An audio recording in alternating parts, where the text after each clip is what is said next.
আসসালামু আলাইকুম। আহ, এখানে আছে রাফি, আমার বাগনি। আর এদিকে আছে মায়েশা। মুখটা এদিকে তাকাও।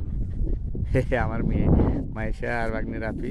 একদম সূর্যাস্ত লগ্নে। এখনই সূর্যাস্ত যাবে। আমরা আছি আঞ্জুমান ফাড়া বিচ নামক স্থান, পালংকালিতে আঞ্জুমান ফাড়া বিচ। এখানে মূলত বিশাল একটা দিঘি খনন করা হয়েছে, প্রায় 50 একর দিঘি। ওই দিঘিটা খনন করতে অনেক বালি উত্তোলন করা হয়েছে। এখান থেকে বালিগুলো এখানে পরে বালিয়াড়ি সৃষ্টি হয়েছে।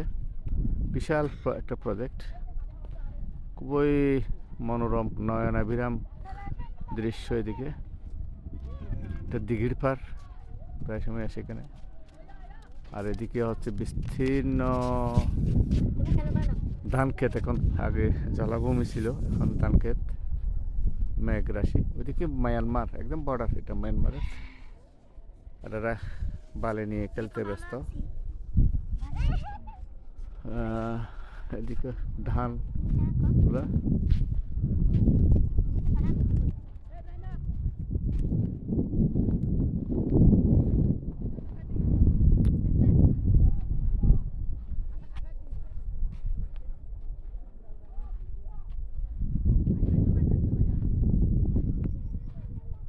মোট কথা বলতে গেলে অসাধারণ অসাধারণ একটা দৃশ্য, খুব সুন্দর।